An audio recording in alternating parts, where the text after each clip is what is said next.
probably one of the oldest men in there. I mean, they're over 50 years. Wow. And we just got a bulletin last month. It's a monthly magazine, great magazine. I'm one of 70 men that's still there 50 years or longer. Yeah. And I had a collection of Navy envelopes.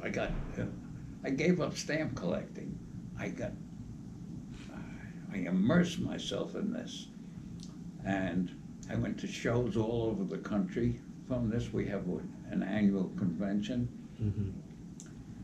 And I got to know the names of ships, the hull numbers. We lived it. Well, we've had almost 2,000 men in the club. We're down to 800 and something. Yeah. People have lost interest, people have died. That's the biggest problem we have. And you don't get enough people coming, and young people certainly don't do it. Anyway, I had 10,000 envelopes. And one day my wife said, "What happens if you died tomorrow? What will I do with this?" She was right. I found someone in the club who's going to go into business selling these. He was in Virginia. I called him. I was in Florida. In 2 days he was down. He wrote me a check, bought all 10,000 of them. One regret I have, the one that said Tokyo Bay was in there. That's gone. So anyway, oh, yes, I meant to tell you, yes. Of course. When we got out on the ship and we went before the Okinawa invasion, a big wooden crate came, and I mean big, like this, about this high. So like 5 feet and about maybe 4 feet high? Yeah. Circular. I opened it up. Jars and jars, glass jars of whole blood. Yeah. Blood was donated in Hawaii, flown out going to the battle. Unfortunately, there were 21 days in those years. 21 days was a life thing. So we used some of it, and the rest we had to dump. Right. What was the other thing? It was something else also unique. Oh, yes. When I got to Hawaii back, one of the facilities I was responsible for was a building. Oh, I don't know, garage. And inside were rows and rows of shelves of glass jars. There were no coffee cans because metal was scarce. You had jars. Coffee came in big jars. And they had people donating the jars, and they put in gauze, and we were growing our own penicillin. Yeah, tell me about the growing penicillin. That was going on before I got there. Right. It was incredible. I walked in one day and I said, "What is it?"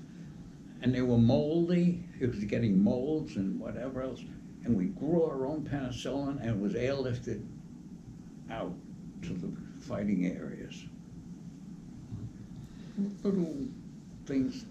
The average fellow in the Navy never even knew it. Yeah. Things like that. If I may ask you, how did your service and experiences affect your life? Oh, it's a very broad question, yes. No, it stayed with me forever. Yeah.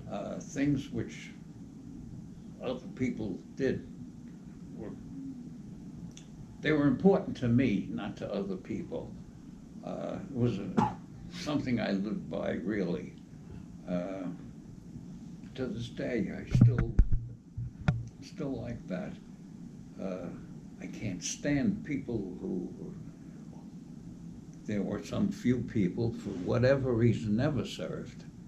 They can't immerse themselves into this kind of a life, whether you had it tough during the war or not tough, but there was a mentality that came with it. Little things. we had no fresh milk or anything like that on the ship. Powdered milk. Yep. We got to Hawaii, and I went into the mess hall one day. This is when I was taken off the ship, and there's a keg, a real keg about this big, this high, and cups, pineapple juice.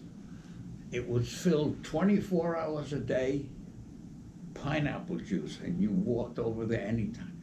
I think that first month, I probably drank enough pineapple juice for the rest of my life. And we had fresh milk too. Now, is there anything that you'd like to add that we didn't cover in the interview? Anything you'd like to mention? Yeah, let's go back to did it influence me? Sure. Absolutely. Mm-hmm. In my life in the hardware store where I raised my children, it never left me. It hasn't left me today. It's not as strong as it was, but nothing is impossible. Nothing is impossible. I did things after I got married in my life. I never knew a screwdriver from a hammer. My father-in-law was a small-time builder, and they taught me. And I built my own house. Wow. I have, not in here, but I have the pictures of me up on the roof bank 3 years. I had help when I needed it, but I handled every piece of lumber in that house.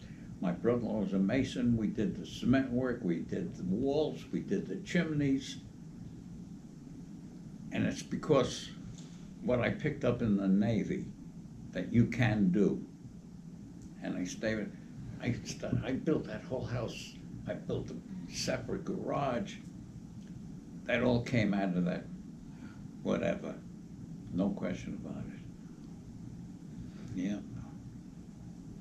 Well, thank you, Mr. Evans. We appreciate your sharing your stories with us. Yeah, And we look forward, if there's other things, we'll do another interview. yeah,